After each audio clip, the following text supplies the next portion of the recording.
అబద్ధాలు చెప్పి అడ్డంగా దొరికిపోయిన ప్రొఫెసర్ నాగేశ్వర్ కి కోపం వచ్చింది. పవన్ కళ్యాణ్, అమిత్ షా మధ్య సంభాషణ గురించి చేసిన ప్రచారం ఫేక్ అని తేలిపోవడంతో తేలుకుట్టిన దొంగల తప్పు ఒప్పుకొని మాటలు వెనక్కి తీసుకోవాల్సి వచ్చింది. తప్పు చేసి రెడ్ హ్యాండెడ్ గా దొరికిపోయారనే ఉక్రోషంతో రగిలిపోతున్న ప్రొఫెసర్ గారు ఆ కోపానంతా తెలుగుదేశం పార్టీ మీద చూపిస్తున్నారు. ఎందుకంటే టీడీపీ ఫేస్బుక్ పేజీలో ఆయన్ని పేటీఎం పెయిడ్ ఆర్టిస్ట్ అన్నారట.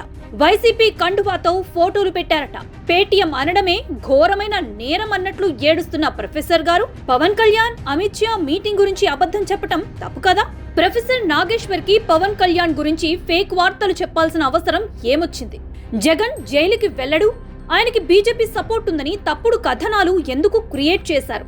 సామాన్యులు ఎవరైనా దీని వెనక వైసీపీ ఉందనే అనుకుంటారు. అసలు ఆ అబద్ధం ఎందుకు చెప్పాల్సి వచ్చింది? ఎవరి దగ్గరైనా డబ్బులు తీసుకొని చెప్పారా?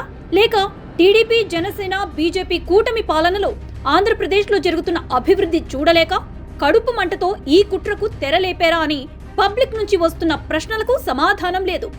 చేసిన తప్పుని కప్పిపుచ్చుకోవడానికి దొంగే దొంగ దొంగ అని అరిచినట్లు టీడీపీ మీద విషం కక్కుతున్నారు.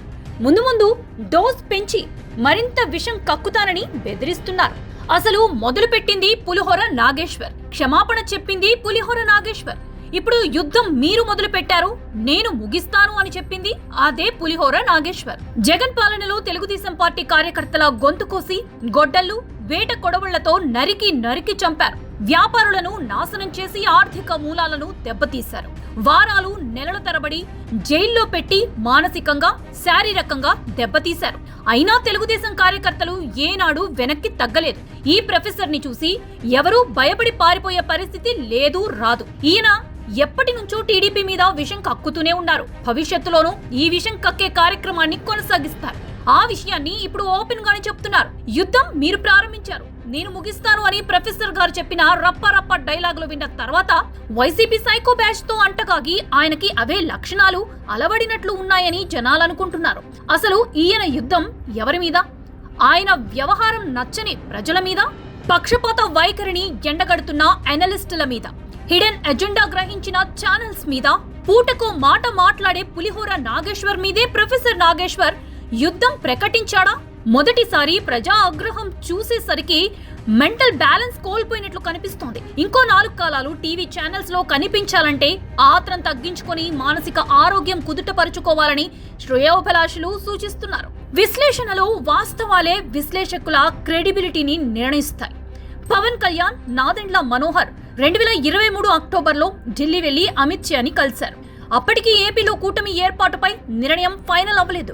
ఏపీలో కూటమి ప్రభుత్వం అధికారంలోకి వచ్చాక పవన్ కళ్యాణ్, నాదెండ్ల మనోహర్ కలిసి ఢిల్లీకి వెళ్లలేదు, అమిత్ షాని కలవలేదు. ఈ వాస్తవం బయటికి రావడంతో పులిహోర ప్రొఫెసర్ అబద్ధాలు ఆడుతున్నారని తేలిపోయింది. అందుకే ఆయన తన వ్యాఖ్యలు ఉపసంహరించుకుంటున్నారని చెప్పాల్సి వచ్చింది.